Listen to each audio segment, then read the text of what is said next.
Hey everyone, Assalamu alaikum wa rahmatullahi wa barakatuh. Jazakumullah khair for being here. Today we are so honored to have Sister Adria Arafat and Mother Agapia to speak to us about her experience in Palestine as a Christian nun. I'm just going to quickly introduce Sister Adria. Sister Adria Arafat is a local activist. She is also the author of the Palestinian tourist book, and she's the mother of our Sheikh Anwar Arafat. And Sister Mother Agapia is coming all the way from New York, stopping by here in Memphis. So thank you so much for coming to talk to us. Thank you for having us. Bismillah ar-Rahman ar-Rahim. It's my honor and my pleasure to introduce Mother Agapia. I had the pleasure of meeting her in Washington, D.C. So we're so glad to have her with us today. Mother Agapia was raised in a family with a strong tradition of serving the Greek Orthodox Church in America. During her college years at the University of Michigan, she joined a friend on a trip to the Holy Trinity Monastery in Jordanville, New York, and soon began attending services of the Russian Orthodox Church. As her Orthodox faith deepened, she discerned a calling to monastic life, and in 1991 was made a novice at the newly established Skete of St. Elizabeth in New Martyr in Jordanville. After a trip to Jerusalem in May 1996, she received a blessing to join the larger and well-established Convent of St. Mary Magdalene in Jerusalem. In September of 1998, she was appointed administrator of the convent's Orthodox Girls' School of Bethany, located just over the Mount of Olives in Palestine town of El Azariah. Serving at the school until August of 2005, a time which coincided with the Second Intifada, she became intimately connected to the lives and the struggles of the local Palestinians, both Christian and Muslim. I just want to say one little note that she and I share so many of the same stories, and it was amazing listening to her interview with Tucker Carlson, and I kept hitting my husband going, I've been there, done that. So we want to keep this very informal. So I will be asking a few questions, and then we will open it up to the audience, and you can ask her the questions, okay? So the first question, what inspired you to dedicate your life to a life of monasticism? Right. So in Orthodox Christianity, we have nuns and monks, and little did I know when I went to Jerusalem that the beginning of monasticism comes from Egypt. These were people who lived a solitary existence. I think there might be some parallels in Islam. You have people who devote their life to one of prayer. I guess for me, it was my father was a priest in the Greek Orthodox Church, and so I was exposed to the church more than most would be. But it was still, I went to college, I thought I would be a lawyer with the idea of helping people, but something kept pulling at me. We all have it within us to realize that there's a life beyond this one, and we have a conscience, and that just, as I'm studying political science, something told me this isn't the answer to what I'm looking for.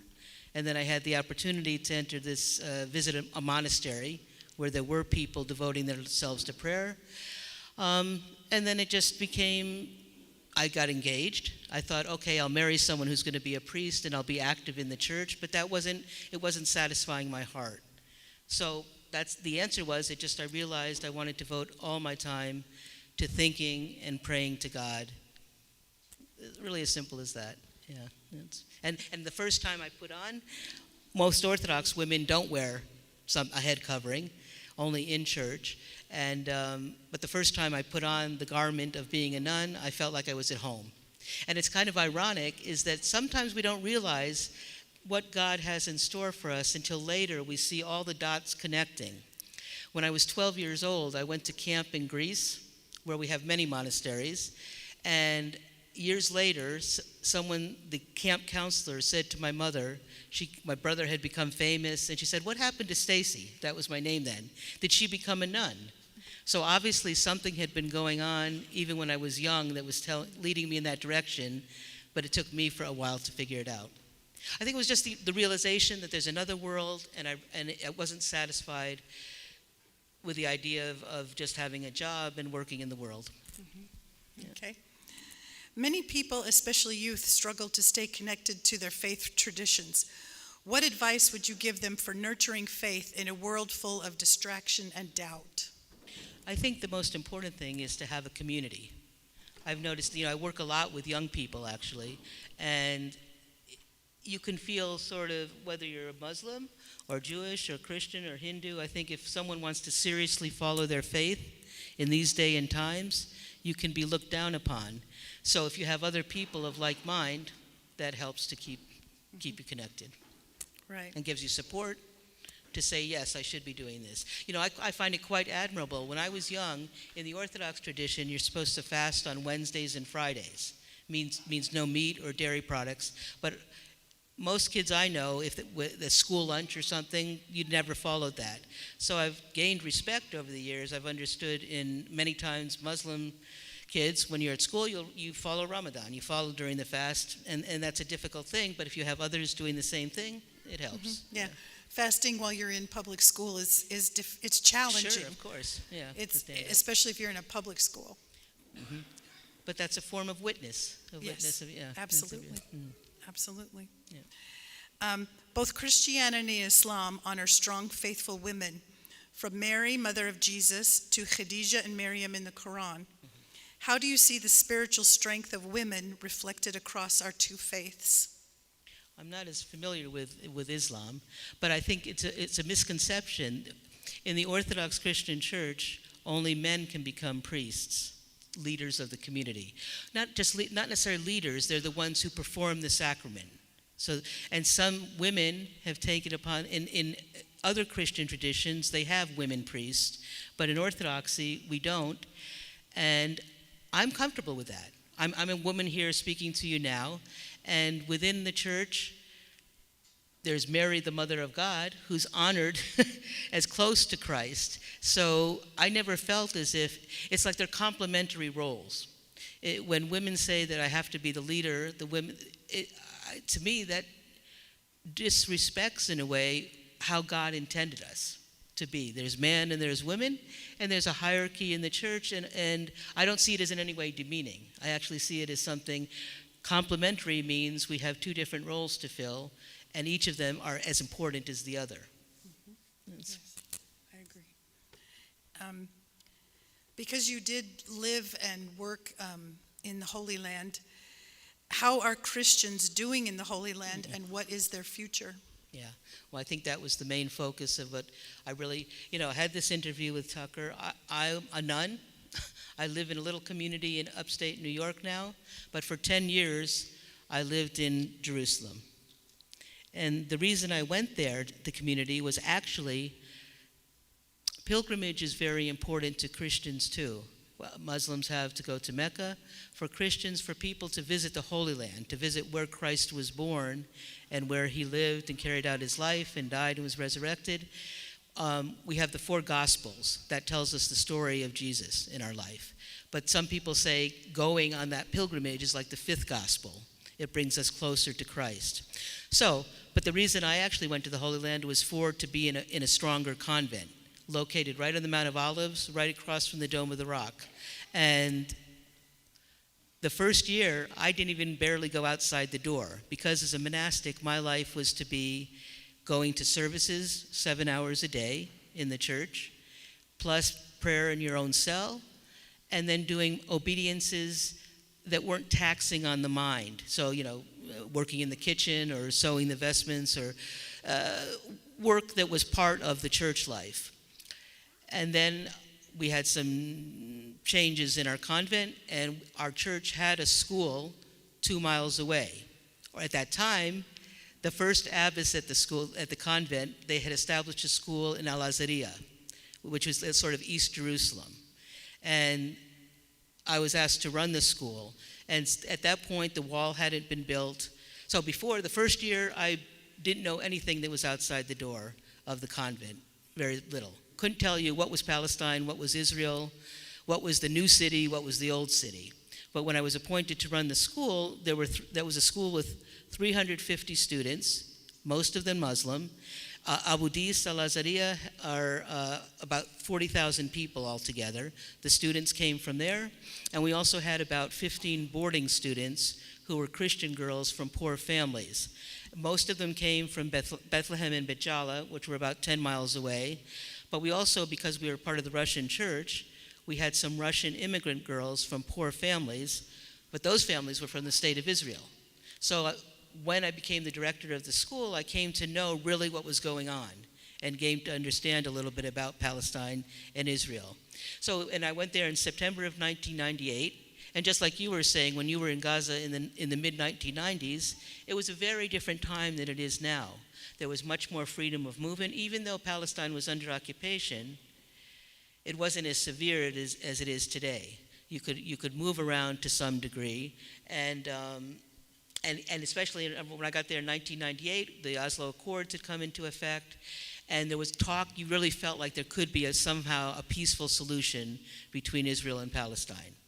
And I won't go into great detail, but what I recognized, I'd been a political science major, but I didn't understand what these Oslo Accords. I thought, yes, that's going to usher in peace.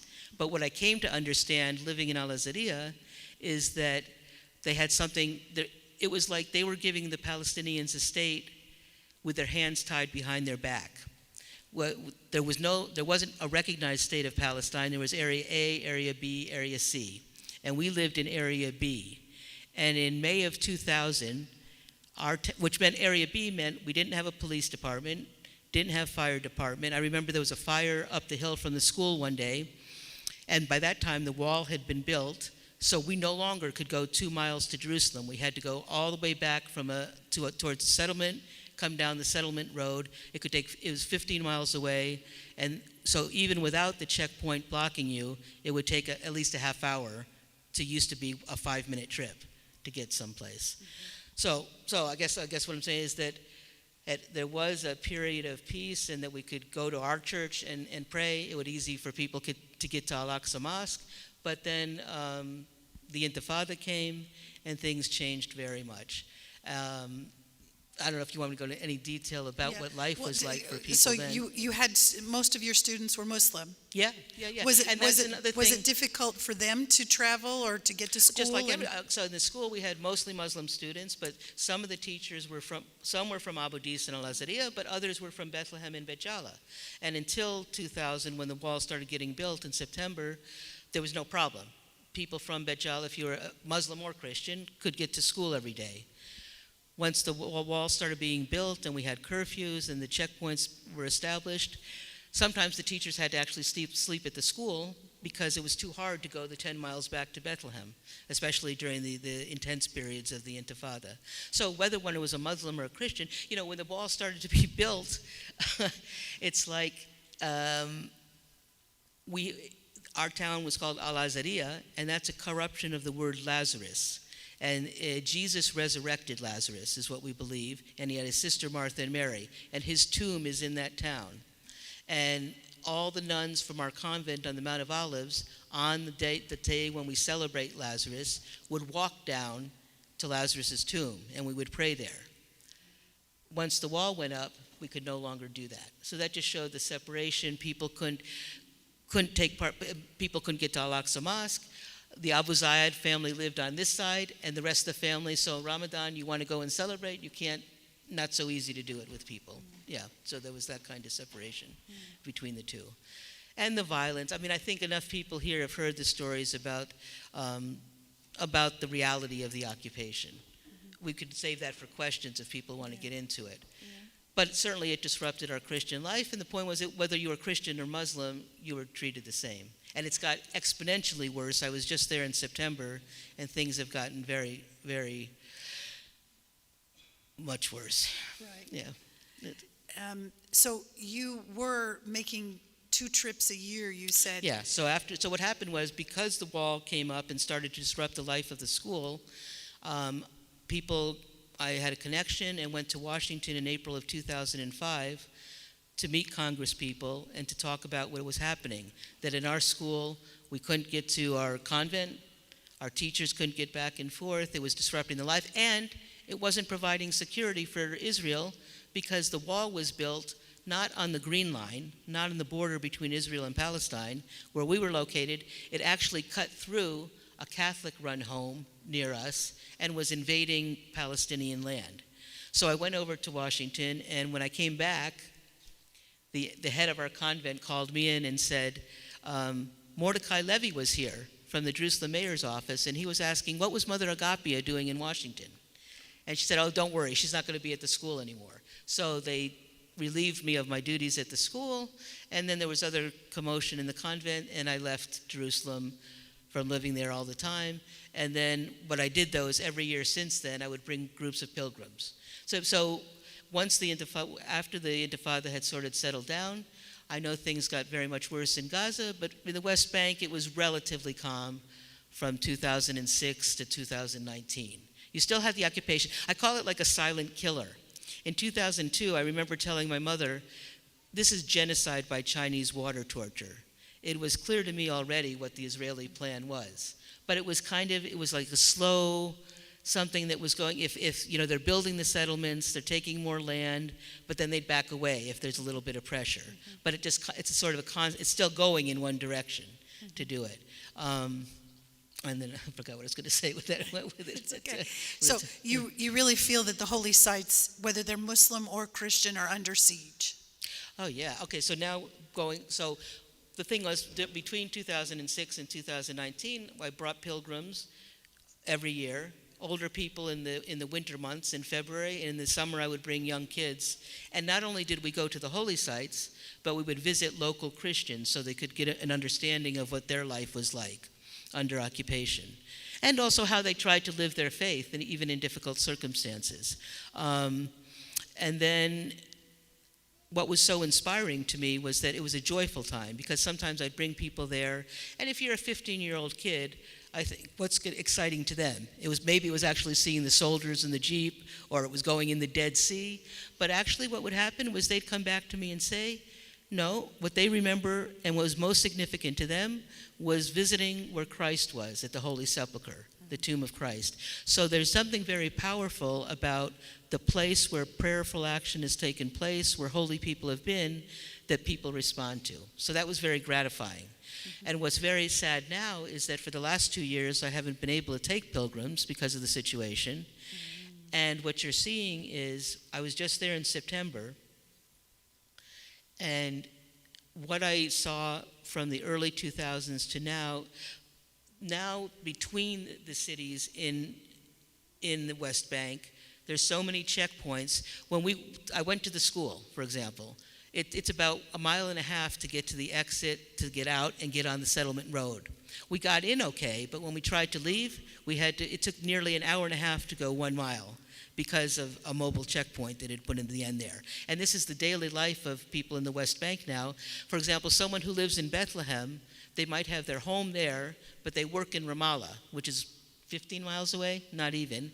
Now they have to make a choice. Do I give up my home, or do I give up my job, because it's becoming impossible to go between one and the other? It could take you 3 hours or 5 hours a day, which makes it senseless to do. Okay, so that's one aspect of life right now. And there are also the camps in Jenin and Tulkarm. Every year we have churches in the northern West Bank. There's a church in Burkin, which is to the west of Jenin, and 3 kilometers from there is where Shireen Abu Akleh was killed. And I remember when she was killed. Obviously it was the Israelis. But I remember telling that to my brother, and he just sort of rolled his eyes. Well, the Israelis say this really happened. It was another story, but that wasn't the reality of it. But my point is that every year when I go back, I would go to the site where she was killed, because there's like a memorial there. The tree, and people put flowers, and there would be posters. This year, September, 6 weeks ago, we tried to drive there because it's in the Jenin refugee camp. You can't find the location because they've destroyed many homes, the Israeli soldiers. Between Tulkarm and Jenin, I've heard numbers up to 40,000 people have been dislocated from their homes. They're living at the Arab American University outside of, in Zababti, to the east of Jenin, or in Burkina, people are taking them in at community centers and things. So that's just one example of their trying to erase the Palestinian identity. And then in Jerusalem, what you find is the aggressiveness, at least I can speak towards Christians. Before, we suffered from the occupation just like a Muslim would, a Palestinian, you suffer the same way. But now I'm hearing stories of more direct persecution, attacks on Christians. Besides, I was sitting with some families in Bet Jala, and we're just talking, and they tell me stories of how they'd been in Jericho for the day, and they're trying to go back home through Wadi Nar. It's a very steep road. It's the only way to go back to get to Bethlehem. They get stopped at the checkpoint, a family, a husband and wife and the kids, and they stop them and say, okay, take off your crosses, take those pictures, holy pictures off the wall, and now give off the dashboard, and now give me a tissue. And she wraps them up and throws them in the garbage. So it was purposeful. It wasn't just being harassed at the checkpoint. It was specifically against as being a Christian. And so there's an increase in that kind of activity too. And also the Israeli state is increasing. In America, we have churches are tax exempt. And that was the case for the churches in Israel. But now the Israelis are trying to pass a law saying that, for example, a hall like this would not be considered tax exempt. I'm not sure how they're treating Muslim centers, but synagogues don't have to worry about the same thing. They're still tax exempt. Because the idea is if they can tax the churches enough, we don't have pilgrimage right now, so there's a lot of income that's lost from that. If they say now you owe us 500 million shekels, that will bankrupt the churches. Right. So that's one other aspect where the American government has to come and say, wait a second, what are you doing there to the Christian churches? Right. And then the more direct thing is the confiscation of land by deceitful means. They use these middle companies to try to buy off Christian properties or say that these don't really belong to you, and then you end up in a long court case, and the Israeli government ends up getting the property anyway. That's happened in many cases. And the most dramatic thing is, I lived on the Mount of Olives. At the top of the Mount of Olives, it's where we believe that Christ came after he died and appeared to the apostles. You sort of go down the slope of the mountain and lead to basically where the Dome of the Rock is and the temple entrance. The Israelis are trying to pass a law that would call that land to be now like a nature reserve and turn it into a park. And basically, and create and make a cable car. So it's sort of Disneyfying the Holy Land. It's going to wipe out the Christian and Muslim traces of East Jerusalem and replace them with a park that will be Jewish in nature. Mm-hmm. Yeah. And this is things I think people don't realize is that a part of the occupation and taking over is to create only a Jewish state. Right, completely Jewish. In the Holy Basin. When I first went there, the intensity of the place and the wonder of Jerusalem was that when I looked out my cell on the Mount of Olives, you had a famous Jewish cemetery right under us because Jews believe that the Messiah is going to come from the temple that was right across the way that will be rebuilt. So it's an honor to be buried there. And then the Muslims have a cemetery right before the walls that Saladin built in the 1500s, I believe. Yeah. And you have the Dome of the Rock, which was built the place where Abraham was told to sacrifice his son. It's something that's recognized by all the Abrahamic faiths. And now it's becoming something that's becoming the possession of one and draining the reality of the spirituality of the place. Yeah. Right. So you mentioned that not only are they taking the land, but they're trying to tax churches and things like that.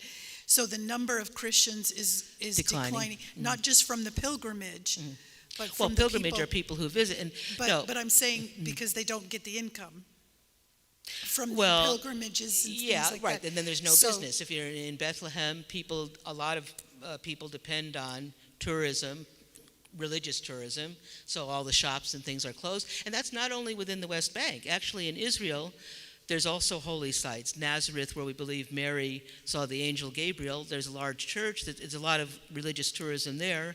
I was there this time, and it's in the state of Israel. All the shops around there are closed. Not just closed for the day. the business is finished because we've had 2 years of nothing going on. Yeah. So, but I also want to correct a misnomer. I think Benjamin Netanyahu was quoted a couple of weeks ago saying Israel is the best friend of the Christians. And that the Christian population has only declined in the West Bank because of the Muslims or because of Palestinians, and that's just so wrong. And that's really a narrative that has to be changed. First of all, the biggest Christians were about 10% of the population of Palestine before 1948.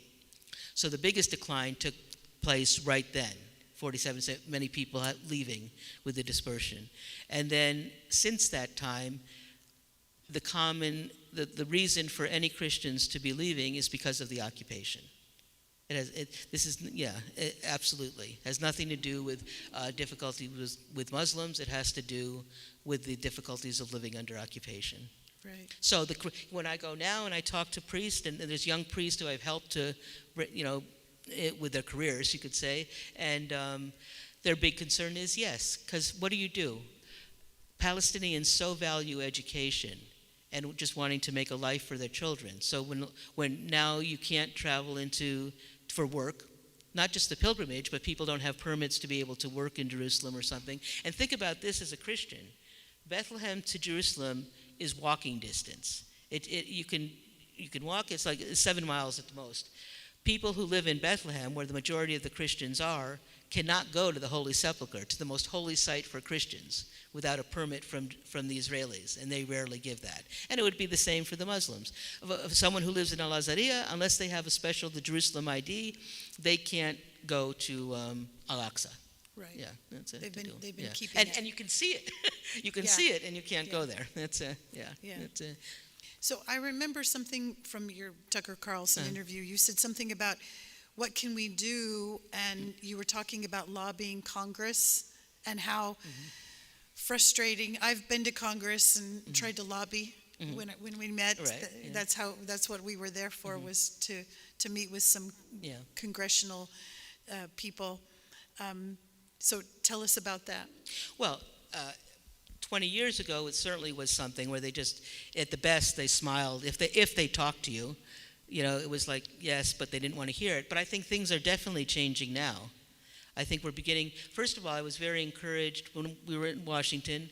I ran into some people, and now there's an organization of Palestinian lawyers. They had like a conference, and there was 400 of them there. And I think we're seeing the next generation of people who know what the occupation has been, whose families might have come there, and as you become educated and becoming professionals, those are the kind of people that now, I met a lawyer who's from Atlanta, and they were able to meet with Senator Warnock and actually get him to understand what was going on there. So I think we're beginning to see a change, but it's still going to take time. And I think the main thing is we have to educate people.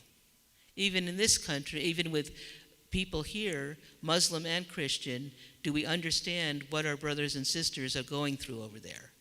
And what kind of it's like ringing the alarm bell now, the fire, because 20 years ago, I would have thought maybe this could happen, that Church of Nativity and Holy Sepulchre, the place where Christ was born, would become like museums. And it was sort of like, yeah, but it's not really going to happen.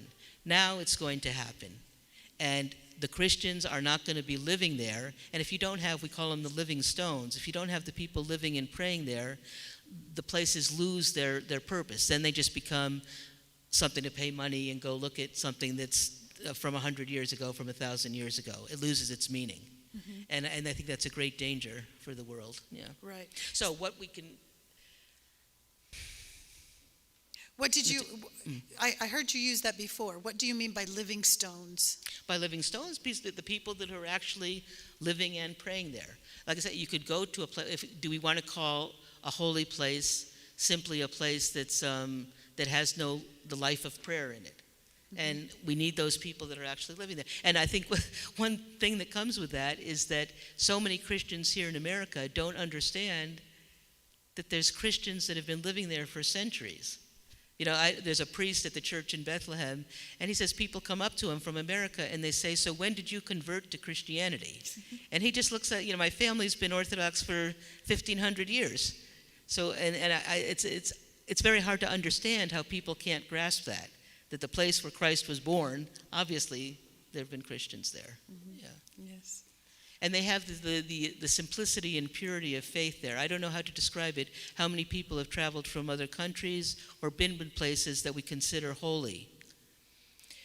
I've been to many parts of the world, and in our Orthodox, whether it was in Russia or in Syria or in Lebanon, and when people have been praying at a place for centuries, I don't know, you can feel it come through the walls sometimes. And America's a new country, and we kind of miss out on that. But in these other places where people have wept and prayed for centuries, you can sort of feel it. Yeah. And there's a difference I there. agree. Yeah, I've been to the Church of the Holy Sepulchre. Right. You can I've been to sense the Church of something. the Nativity, Mhm. and you do feel that living. I Yeah, love that. That's the why living I love that stones, state. right, yeah. The living Mhm. stones Yeah. was beautiful. But the living stones, not just the stones of the building themselves, but of the people there who are there every day and praying in the churches, Right. and not just the pilgrims. and that are really, literally nowadays under fire.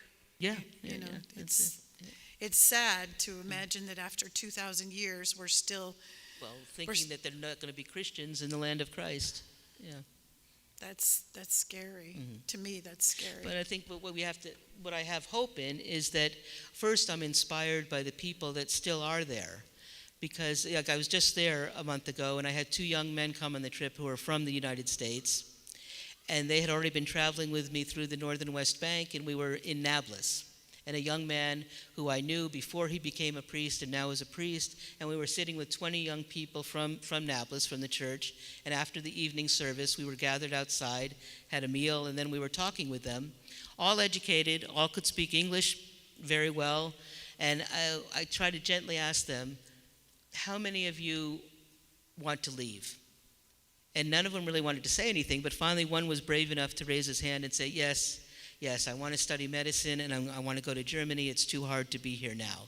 And then the rest of them kind of gently joined in and agreed that, yes, it's too hard to live. In the Christian community there, just the week before, in June, there was a family that with 5 sons, and they had a factory not far from Jacob's Well, and it was the Israelis came in one morning, confiscated the equipment. It was an auto repair shop. And then 2 weeks later, they came and blew up the factory. And this is repeated time and time again. And then it's like, now they no longer have an income. How are they going to live there? And that if all those families that work there were to leave, that would take out like 10% of the Christian population that's left in Nablus to do. So under these conditions, why do you decide that you're going to stay? It's kind of common sense. Of course, I'm going to go to someplace else. But the 2 young Americans said to them, you don't realize what's going to happen, what you're missing if you were to leave. Yes, you're under difficult conditions here, and yes, maybe you could go to America or to Europe, get a good job, have a nice home, but you'll be missing what we're talking about, that presence, and also what's so beautiful that I found, I don't want to offend any people from any other places, but Palestinian hospitality, and I think it's something, there's this like timelessness. What I found still beautiful is, and they're getting rid of it in Israel, the Bedouins, and I remember when I first went there, the open, beautiful lands in Palestine where you asked about the little cave places.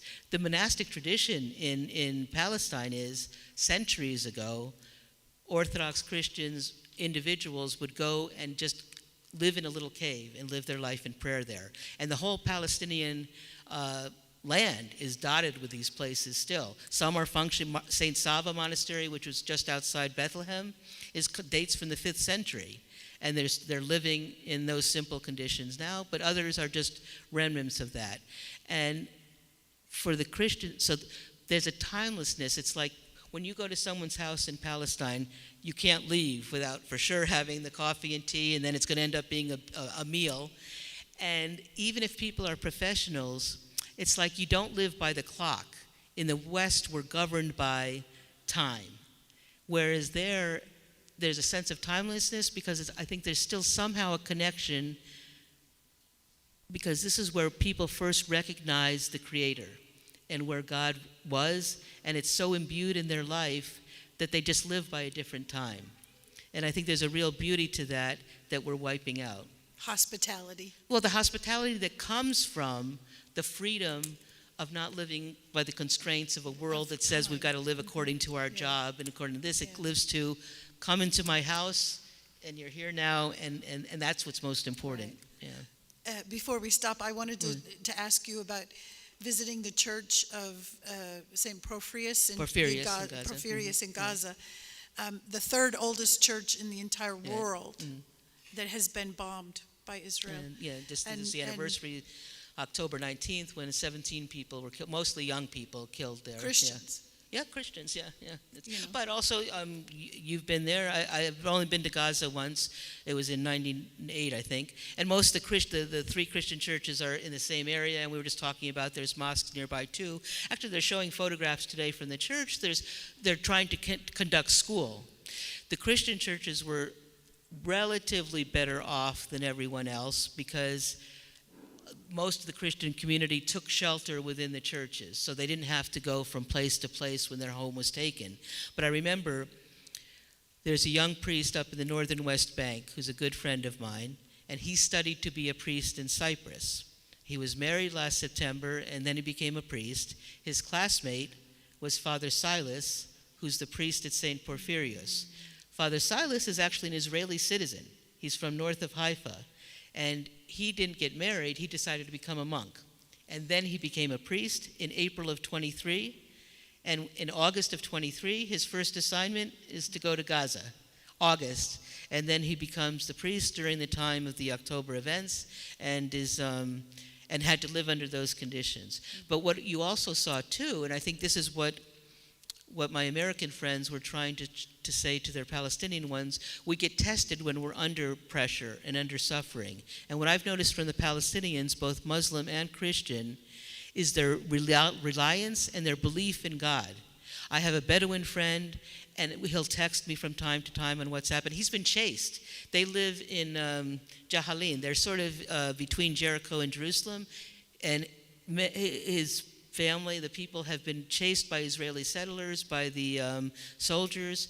When I saw them this year, they actually had to live in a small kind of apartment place in Jericho because they can no longer live as Bedouins doing. But when he writes to me, it's always, our hands are in the hands of God, in Allah. And no matter how difficult things are in their life, there's still this persistent hope in God and faith in God, that whatever, and it's the same on the Christian side. This Dawood writes to me and he says, the bombs are falling, yes, but what we can do, and everything is in God's hands. Mm-hmm. And from this Father Silas in Gaza, what I see is that every day they're in the church and they pray. And when I talked to him in September, this was when they were heavily bombing Gaza City in the north where the churches were. Like I said, they were in relatively better conditions, but at that point, it was like they were prepared to die because of all the bombing. And on the other hand, they almost wanted to die because even in their conditions, they were only able to eat maybe once every 2 days. Many people had died not just from the shelling, but from not having medications or, you have diabetes and they die early deaths. Thank God things are a little bit better now, but the point is that they keep going because of their faith in God and somehow endure. And I think people in the West, if they were to undergo one 100th of the conditions that the Palestinians have had to suffer through, they wouldn't be able to do it. So I think we can learn much. I don't wish anybody to have to go through this, but I think this is a test for all of us. What happens when we're faced with this kind of persecution? How are we going to respond to it? Yeah. And I think the beautiful thing about the Palestinians is if they've had that inner strength, and I think it comes from a realization of knowing that there's a God and a creator that sustains them. Good. Okay, so if you could leave this audience with one message, one spiritual truth that transcends religion, what would it be? Mm-hmm. I think the main thing is that, you asked me in the beginning, why did I become a nun or what leads to it? And I think for all of us, I believe as a Christian, and it's written in our scriptures, all of us in our heart have a conscience and we hear the voice of God. And the thing is, how are we going to respond to that voice? So I think so whether you believe or don't believe, this can be an ethical thing for you too, is that do we listen to that voice of conscience or do we drown it out in the cares of the world, in the noise of the phone? And that's the thing about, we've become so caught up and we don't even hear that inner voice anymore. So I think my thing would be is we have to step away sometimes from the things of the world so that we can hear the voice of God in our heart. Thank you. It's Yeah, beautiful. that's it. All right. I think we can open it up to questions if people in the audience would like to ask her questions. Do you We want need to a microphone put- you want to take this one? Sorry.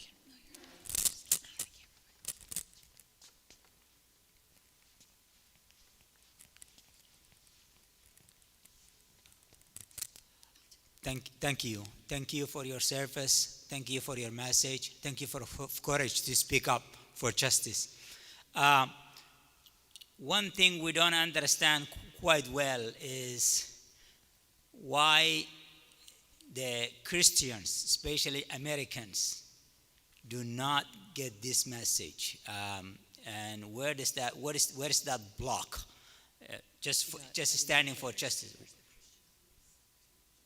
Yeah, just help us understand why the Christians especially are not understanding, supporting just the Christians, and not even just Christians, but the humanity and justice and fairness. Thank you. Yeah, I mean, I share your concern. We have two things going on. One, in the United States, there's the issue of, I'm an Orthodox Christian. And so Orthodox is the first Christians were the Orthodox Christians. And then there were Catholics, and then Lutherans, and then you go on to the very many Protestant denominations. And the bulk of the Christians in America are Protestants. And many of those Protestants have succumbed to a belief that's got confused. We would call it a heresy. It's like a not really understanding the way of Christ, and they've got confused with the idea that there somehow has to be the creation of the state of Israel and then rebuilding of the temple as a tenet of their faith. So that's a chunk of people, especially in the South. If they believe that way as a Christian, then they don't even consider. They don't even, like I said, the American who asked the priest, when did you convert to Christianity? So they don't even have an awareness or a respect for the Christians of the Holy Land, of Palestine and Israel. So you have that problem of the Christians that believe in a wrong way, I would say, who don't even understand that they should care. Quite frankly, I can't understand it, because even if they have that wrong belief, you would think that you'd still be able to say, if you're a Christian, you believe in taking care of your neighbor, of caring for others. So even if your belief tells you we have to rebuild the temple, does that mean you ignore the fact that in order to create this state that you want and the situation you want, you're going to kill 2 million people? I don't have an answer for that. All I would say is that it's a wrong belief and that has to change. For the Christians that are Catholic and the Lutheran and Orthodox, it's a shame on us, to be honest. And I actually thank someone like Tucker, who I never be, because at least that opened the door a little bit. And I know people within my own churches now, instead of just kind of before where they politely smiled and said, oh yes, that's terrible what's happening over there, they are beginning to wake up. I have like middle-aged women now in New York who've gone with me on pilgrimages, and they're going and knocking on the door of their congressman and saying, I want to talk to you. I'm really concerned about this situation. So all I can say is I think it's a matter of education, and partly is, too, the mainstream media. It's been so drummed into us. That's something we didn't really talk about, but I should bring up in this audience, is that the aim of Israel was to say that this conflict was, the problem is Hamas, Hamas, Hamas. And before it was the other, what they considered militants of the Palestinians working against the resistance, but they try to frame it as a religious problem, right? Muslim versus Jew, when that's not the case at all. It's the occupation. But people in America, if all you listen to is the mainstream news, they think it's these terrorists that are attacking the poor Israelis. And we have to change that narrative so people begin to understand that that's not what the problem is. And the problem is one of, it's a political problem. Or as I put it, it's the occupation, stupid. And it's America that has allowed that occupation to continue. And we have to, so I think it's a matter of education for many people. And what I found is when, for example, I know some influential Greek Orthodox who, like I said, the kind of people before who would have just nodded their head, but I've taken a few of them on the other side of the wall. They've come on one of my pilgrimages, and now when they go home now, they're telling their peers no, this is really what's happening.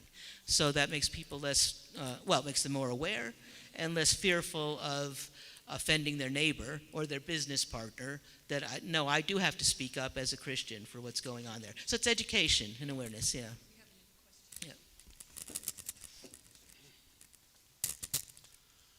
Thank you for what you stand for. Thank you for coming to Memphis, to our community. Thank you for all what you stand for justice and peace. My question is, our president threatening to invade Nigeria to protect Christianity there.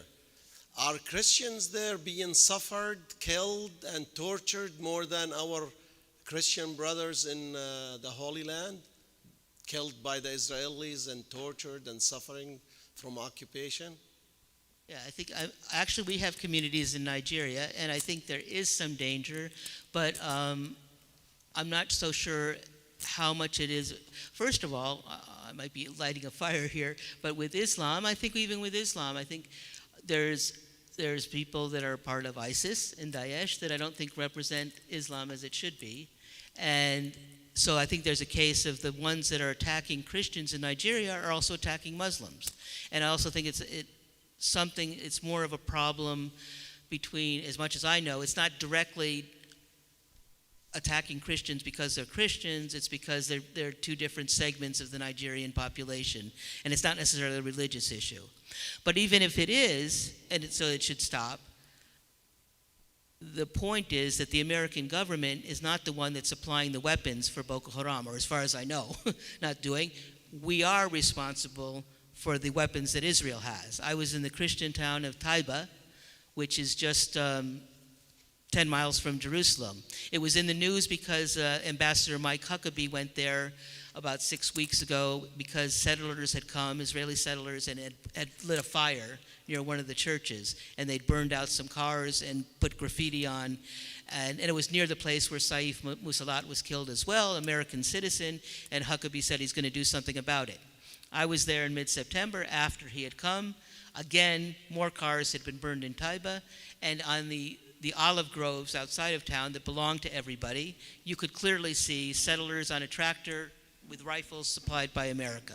So there may be persecution in Nigeria. I'm not from there, but the point is, America is not directly responsible for that. I think it's a smokescreen to get from the problem of our responsibility for what's going on in Israel and Palestine, and the persecution of Christians, and the domination of the Palestinian population as a whole.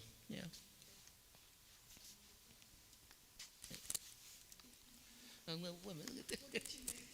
So you've been to Congress. Can you share with us your observation of how Congress is being changed after 2 years of sacrifice of our brothers and sisters in Gaza? Well, I haven't, personally, you may be able to answer that question better, because right now I haven't talked to a lot, but I know we have people like Senator Chris Van Hollen, who has been very outspoken, and you're beginning to see a change in the fear that the politicians have now, because with the election in New York City of Mamdani, of Zaran, is that they understand that the people, right, that we should have faith with all the weaknesses of our democracy and the attacks on it. There is still power in the voice of the people, and they're beginning to register that people are not happy about us sending money to Israel. So I think you're beginning to see a change in the politicians. Even in the way they talk, they realize that they can't continue with this position. And that's all I can say is directly. I have more faith. And also I have faith, I mentioned about the lawyers, but also there was a Muslim advocacy group when I was in D.C. I don't know the organization, but they invited young people, and the next day they went to Congress and went and talked to Congress people. It'll be interesting now if the shutdown is over, because that's what was going on. We weren't really able to go to that many offices because of the shutdown. But I think now you're going to see people are going to be much more responsive. I guess I will say this. I did visit with 2 aides in 2 different offices from New York congressmen, and they were actually much more like, oh yeah, I'm a Catholic, and you know what? This is something that's important. It's like they're taking the time to listen now, and the people going there and saying, this really is directly affecting our Christian people over there, and we have to do something about it. But I think the pressure has to come from the bottom, from us. The more people that speak up, it's not just the money.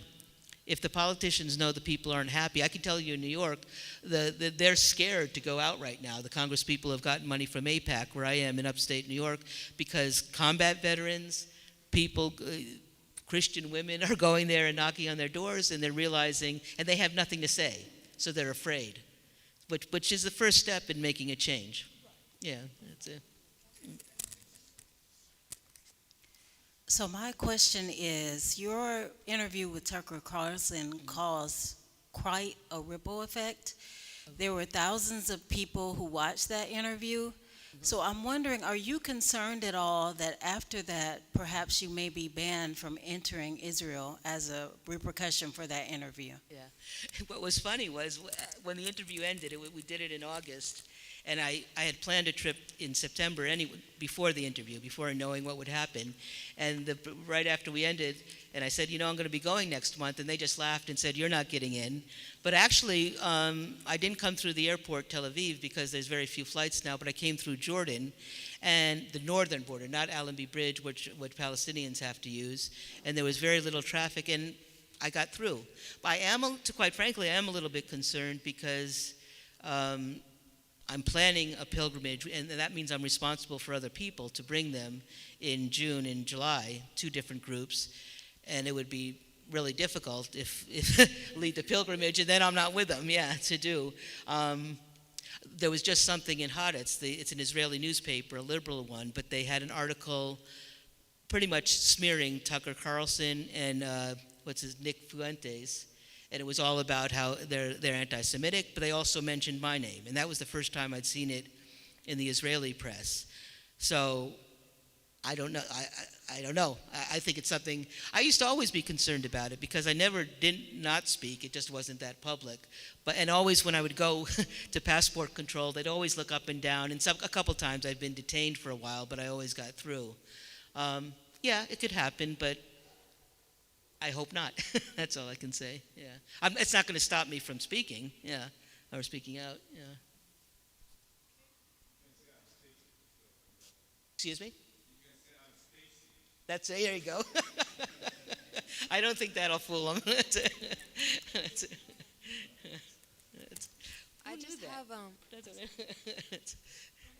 I just have one question because I attend a Bible class at my college and I don't think like my classmates are as knowledgeable about me in the conflict.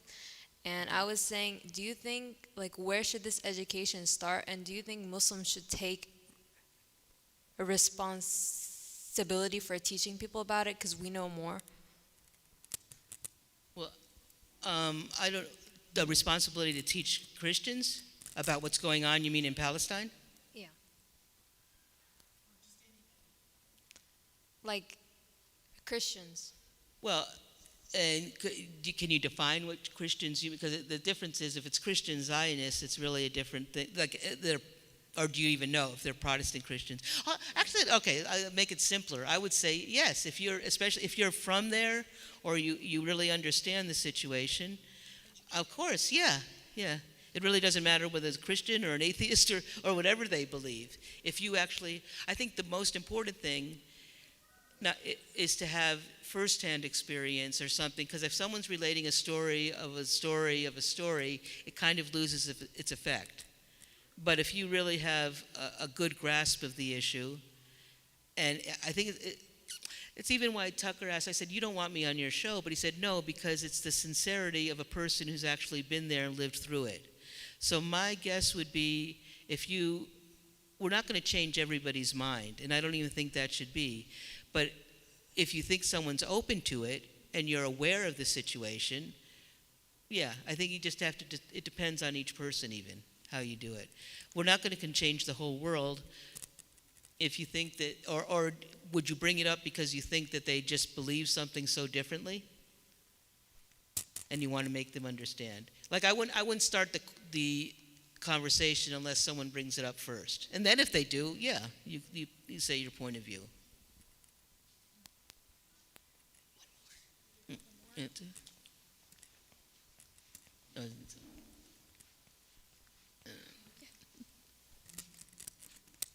So I was raised a Protestant Christian, specifically Pentecostal. I no longer identify as Protestant. So I'm kind of in a unique position because how do you, I don't know how to word what I'm trying to say. How do you get Protestants to care about the persecution of Orthodox and Catholic individuals? Because a good bit of my family is still Protestant, and I'm sure you understand the general Protestant view of Orthodoxy and Catholicism. A lot of it view it as heretical. So a lot of them hear the reaction of that, and they kind of just, they still don't care. So how do you recommend, like, explaining it to them in a way that makes them care, like, about it being Jesus' homeland, about it being the Holy Lands? I don't exactly hear, but it's something like, how do you make someone who's evangelical? Yeah. I mean, actually within our community, it's very painful. One woman in our community, she was married and she has family who are these kind of Christians. And sometimes you just simply can't do or say anything. Or she's tried to send them something describing the situation, and they come back and say, well, where's the scripture about this? Where does it say this? And they'll come back. I think for some people, I see it as kind of a delusion. So if they're so set in their ways, we really have to rely on prayer with that kind of person.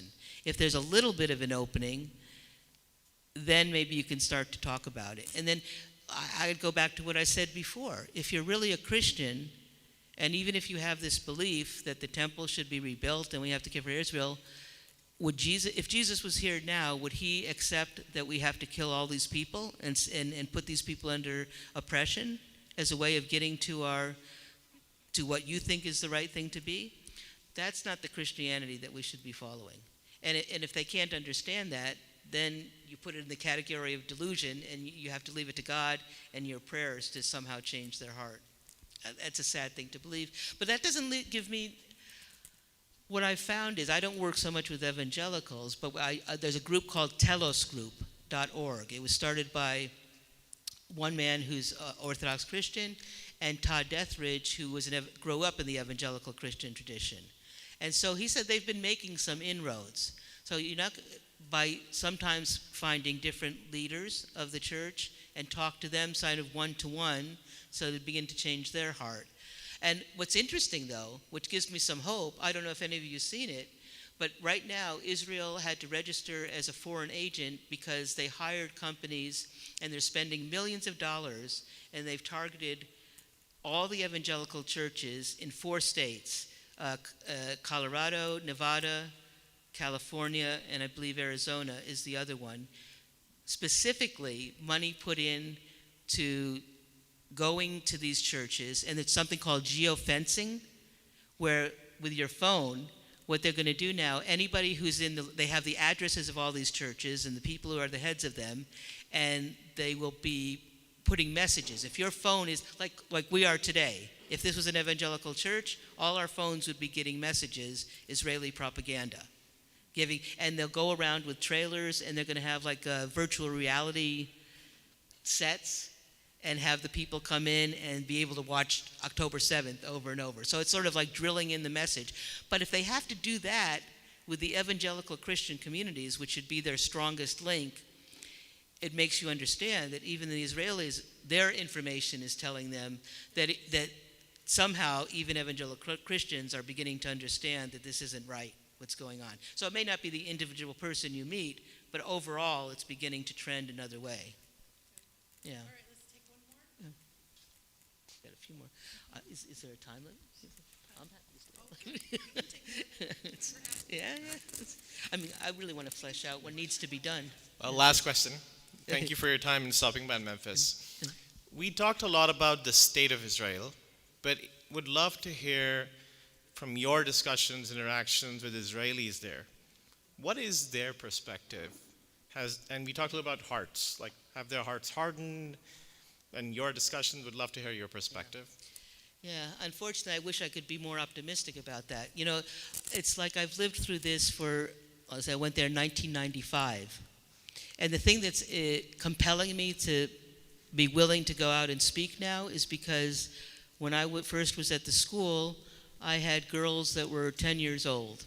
I remember sitting in a house in Bet Jala of one of them, and we were in the ashtray, there were bullet casings. And from the fighting that had been going on. So that 10-year-old is now in her 30s and has children of her own and going through another generation of that. I don't want to see that to keep happening. I don't want to see it happening for the Israelis either. We had Russian girls. I have a Russian girl who now lives up in Naharia, who's now 30 years old. And I've had ones who have suffered for a friend being lost in a suicide bombing. So we've had this continuous of the occupation, and in 1998, I said there was like this glimmer of peace. Israel, there wasn't the walls and the security fences, if you want to call them that, and at least a Palestinian would work with an Israeli, or the Israelis would go into Jericho to buy goods on Saturday. So you saw each other and you knew each other. And some were even had good friendships. But over the last 25 years, with the walls going up, the only thing most Palestinian kids have seen is the barrel of a gun or a tank from a soldier, and that kind of occupation. But in spite of that, what's incredibly impressive to me is that for the most part, Palestinians, there isn't a deep sense of revenge. It's more like, please just let us live and we'll be fine. Give us our life. But on the other side, and I'm also hearing this from Israelis, the couple people I know, the girls that are now grown-ups, the policy of their government. And when I came in there, Rabin had just been assassinated. Netanyahu was one of the people cheering it on. The people that are in the government now, like Ben-Gvir and Smotrich, who are ministers in the Israeli government and religious zealots and really hateful people, they were outcasts in 1998. That wasn't what Israeli society was. And you really had people, at least, I'd say even like at least 20% of the population that were kind of like peaceful oriented, and the rest would go along with it.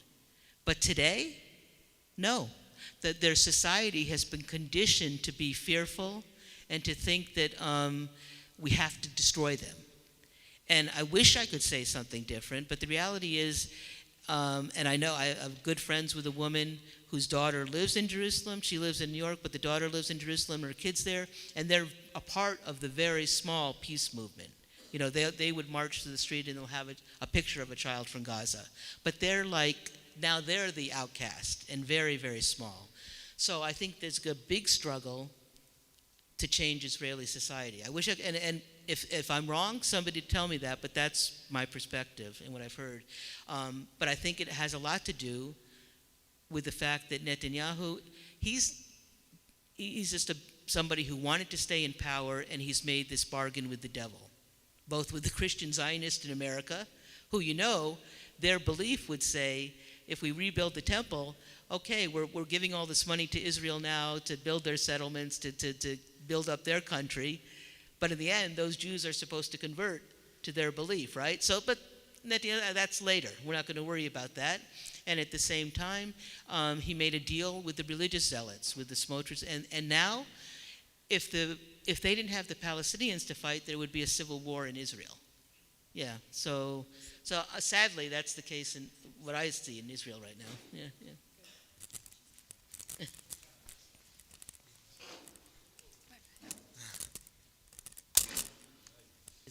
Marhaba, Sister Agapia. Yeah. Peace be upon you. I just wanted to ask, well, first off, I wanted to say thank you so much for being here. And I wanted to also say thank you, and if we can give a round of applause to the Christians that showed up today, our allies in humanity in Palestine. Thank you so much. My question is really a simple one. How can we continue to center Christian Palestinian voices like your own locally, and are there any organizations in the U.S. that are focusing on Christian voices and Christian lives in Palestine? Yeah. Thank you. Yeah, thank you for that question. And first of all, you know what, before I get to that, it sounded harsh what I was saying about Israel, but I think we also have to have a shout out. There's many Jews and many in America. I went to the first demonstrations after October 7th. I think it was like the 15th. I was in Washington, D.C., and there were maybe 1,500 people, and we were marching, and we ended up in front of the Rayburn Building, Cannon Building, I think the congressional buildings. And it's getting on in the day, and I realized, like, the people say, oh, no, we have to wait. And what was going on was there were 500 Jews, the Jewish Voice for Peace, and they were inside the rotunda in the building, all laying down and letting themselves get arrested. And as they were coming out, we were waiting them for get out. And that's another narrative that they don't want you to hear in the mainstream press. Many times, young Jewish organizations have been taking part in protests against what's going on in Gaza, what's going on in the occupation, and they don't really talk about that because that wrecks the narrative too. How can you say it's anti-Semitism? And ironically, Colombia, it's another thing we didn't even get into, but the problem in this country, where it's becoming illegal to boycott Israel, which shouldn't be, and to speak out and protest. I was at Colombia with Moxon Madawi and the students are fearful, and also organizations have been suspended, including Jewish Voice for Peace, can't even act on the campus in Colombia right now. But as far as Christian organizations, they're small in terms of size, but there's something called Christians for Middle East Peace, and the Telos group, TELOS group.org, which are trying to advocate. They're getting people, they've taken groups to Israel and Palestine to educate people, and they're also going to the halls of Congress now to discuss what's going on there. Yeah, but we're trying to build it up in the Orthodox Church to get people more involved in it. But those are two groups that I would say off the bat that are, and then there's Christians, there's a lot of smaller groups, Christians for Palestine and for a Free Palestine, some Arab American groups, but the two sort of main advocate ones, Christians for Middle East Peace and Telos Group. Yeah, the Pope, the one before him was even more so, more forceful. Yeah, I mean, there's the Catholic Church and the Orthodox as institutions haven't done a whole lot, but the Latin Patriarch, who actually will be in Detroit, I think, next month, he's been very outspoken and very active, and much more in Europe, but there has to be more done at an institutional level in America, and that we're not at that point yet. But there are some smaller groups that are trying to do advocacy work, Christian groups. Yep.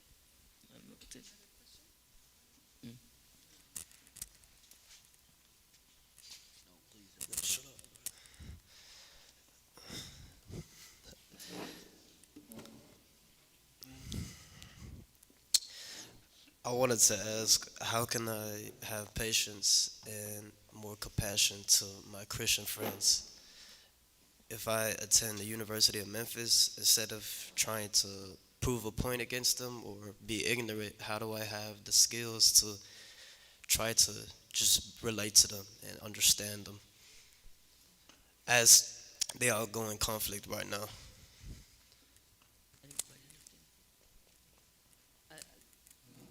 Didn't quite understand the question.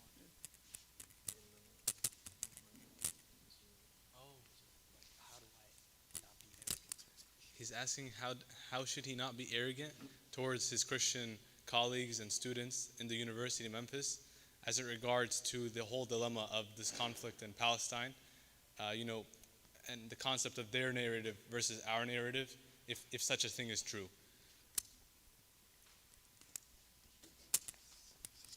But the thing is, I don't think it. What are you talking about? Faith, or you're talking about the reality of the ground in Palestine? Well, I would just say within faith, if I'm honest. If I was to see Christians participating in behaviors that I don't normally see fit, how do I have the patience to try to understand where they come from instead of just being arrogant towards them?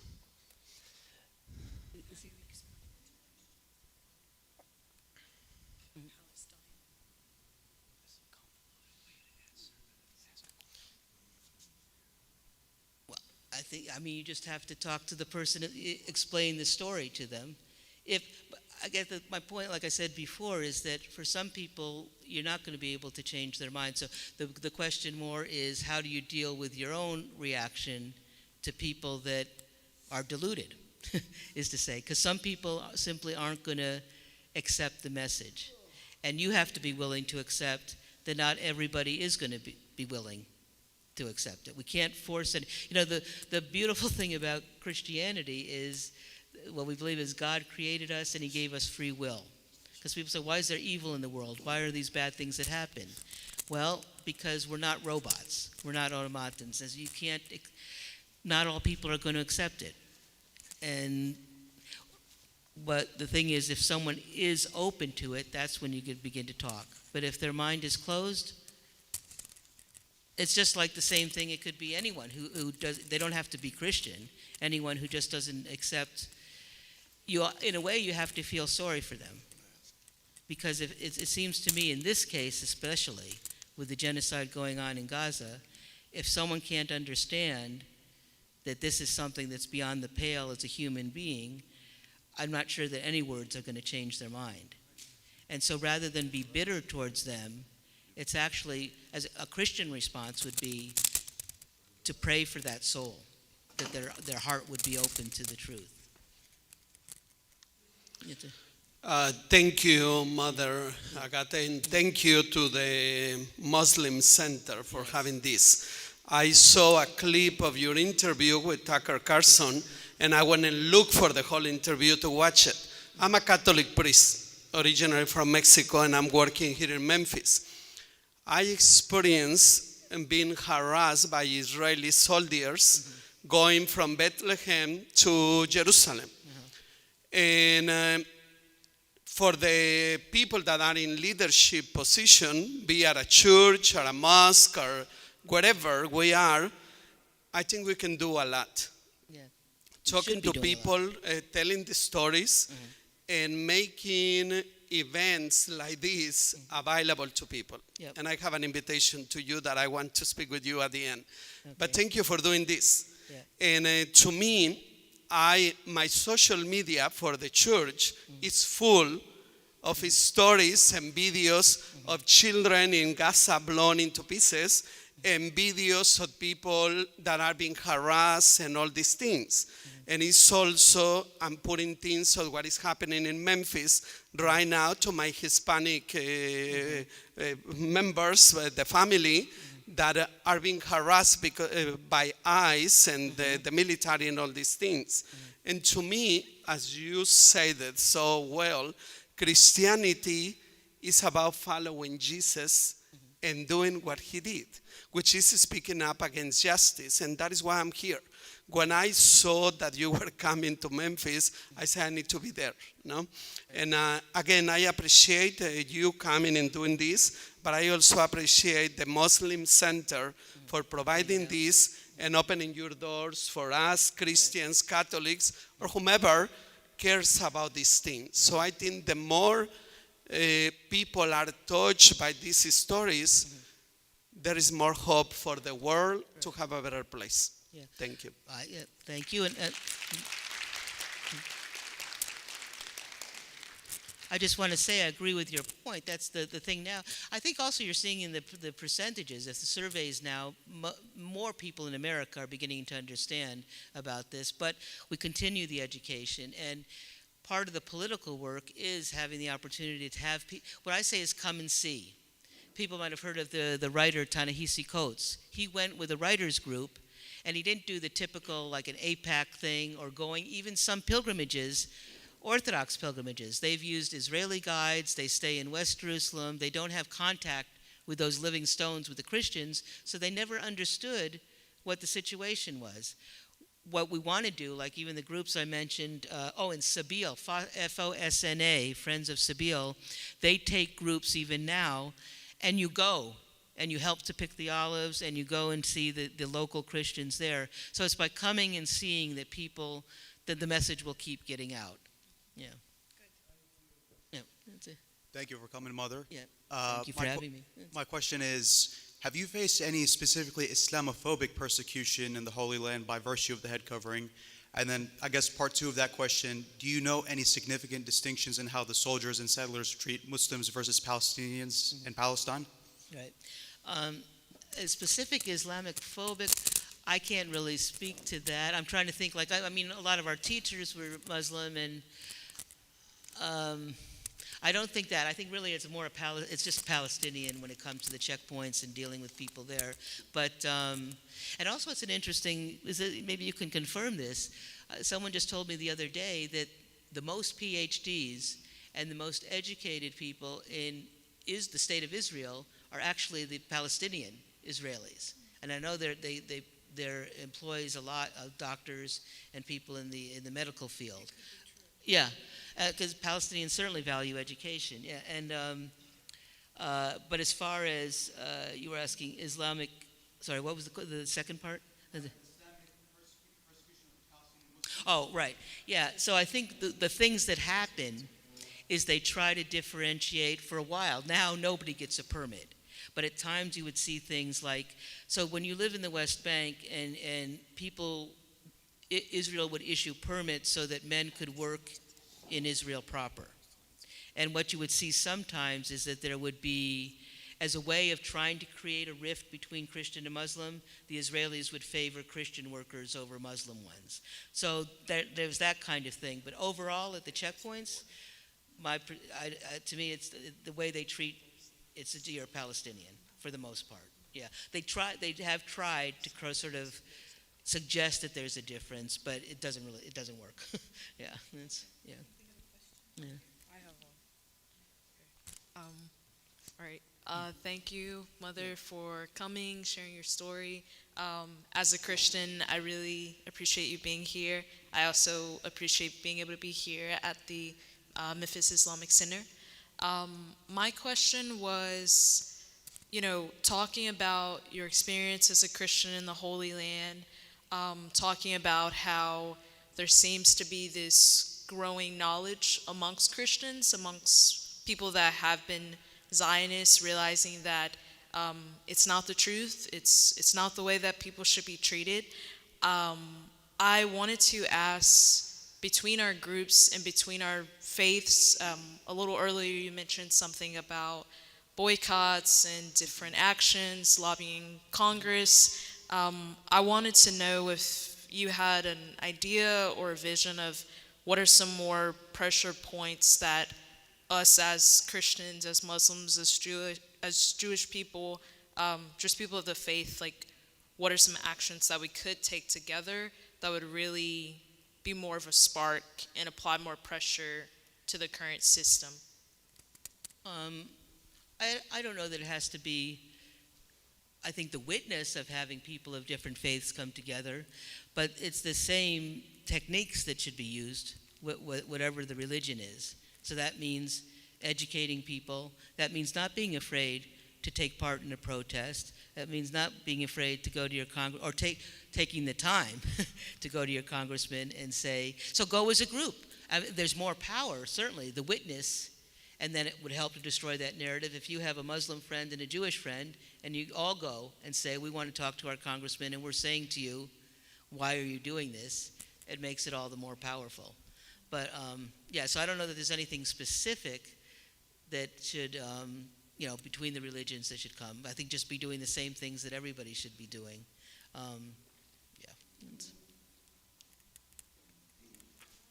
Yeah, I'm up to it. It's what the center, and thank you for the time. Yeah,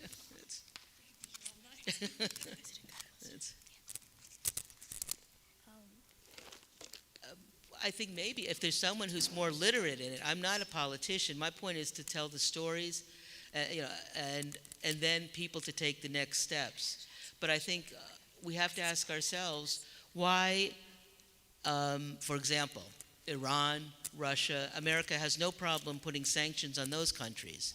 And for whatever we think of the war in Russia and Ukraine, Russia has done 1/100th of the violence and damage that Israel has done to Palestine.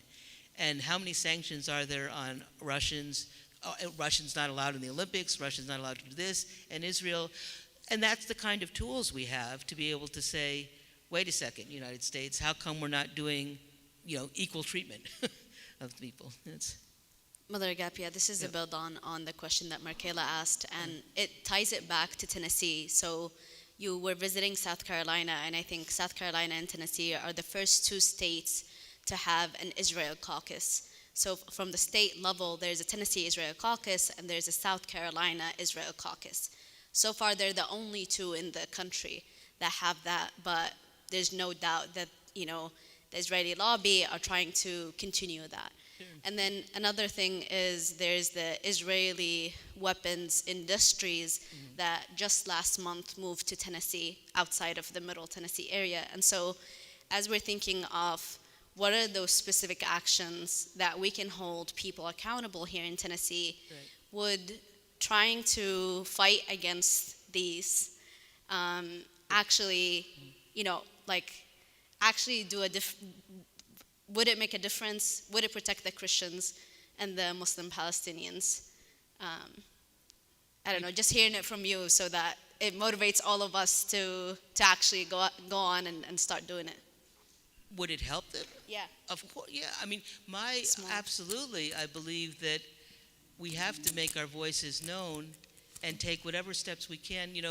I go back to when I was a young person in the 1970s and South Africa and the problem of apartheid there. I demonstrated at my college university, right, to say we have to divest. So I would just say encourage, instead of us being afraid. And also, besides being afraid, we've reached a stage now where it's illegal to boycott Israel. Becomes this term. We have to make our voices known and not be afraid. And that's what I was hinting at and didn't articulate earlier, is that those groups that I saw in Washington, D.C., the Palestinian lawyers, the advocacy group, I was encouraged by that because it was mostly young people and they were being trained to be able to go on the Hill. So I just would say, keep doing it. Even if you think there's only a handful of you or that nobody's listening, they're listening. and I think everybody, what I would say is everybody and whatever's in your power, you do. And my promotion would be that it should be in a nonviolent way. But nonviolence means also standing up and not being afraid. And I think that's what we can learn from the Palestinian people themselves, too. When I talked about that faith in God and that endurance and the samud, the resilience under persecution, that's a witness for your faith. And the Greek word for witness is martyria, and it means giving yourself. And martyrs were the ones who actually died, but here in America, the kind of suffering we have to do, maybe, I was actually quite disappointed. I've been to a few universities in New York State, and I've seen that the young people have actually been a little bit afraid or hesitant to get involved in things. And I understand it to some degree. If you're a foreign student, you have the risk of your visa being taken away. If you're a student, you could be, lose half a semester or not have exams. But this is the thing, we have to take the courage from the people who are really suffering. Some of us have to be willing, and this could come drawn from our faith, to be able to say, what's most important in my life? Maybe it's going to put back my career a little bit, but am I willing to take that step for my brother? And everyone has to answer that a different way. I'm not insisting everybody has to do something. You have to see what you're called to do. Okay. Western media has given many the impression that the relationship between Muslims and Christians in the Holy Land is hostile or unfriendly. But both of you have spoken to the shared hospitality and sense of spirituality. So what was your impression of the interfaith relationships there, and how does it contribute to the Palestinian society? Yeah, I think we can both. To me, that's what was the beauty of it, is that when I first assigned to the school in Al-Azhariya, I walked out to a market, and this old man came up to me and said, are you with Theodosi? And what he meant was that we're a school and we're under the Russian church, but across the street there was a Greek Orthodox convent, and the priest that had been there, his name was Theodosi, and 40 years before, he had saved the life of King Hussein. King Hussein, when he was a boy, there was an attack on his grandfather, and Father Theodosi was there and actually protected the young one. And that was just my first inkling of the respect or recognition between Muslims and Christians. And then through my life at the school, what you found was the nuns that were at the school, we dressed like this. We had a lot in common with the teachers. And sad to say, in some cases, Christians in Jerusalem and around tended to be a little bit more modern and sometimes forget their faith. And sometimes I had much more of a connection with my Muslim teachers, and we had some very great conversations. So I guess I would say that there was always a respect between the two, and just an interest, a respect. I think I'll just put it at that, and sort of a commonality. Like, yeah, I'll just say that to me they're both part of the Palestinian culture. And work together. Yeah, you can see. Okay, I'd like to thank Mother Agapia for coming, taking the time tonight to talk to us, and thank MIC for sponsoring this, and inshallah we can have more conversations like this. We'll keep you informed. Thank you.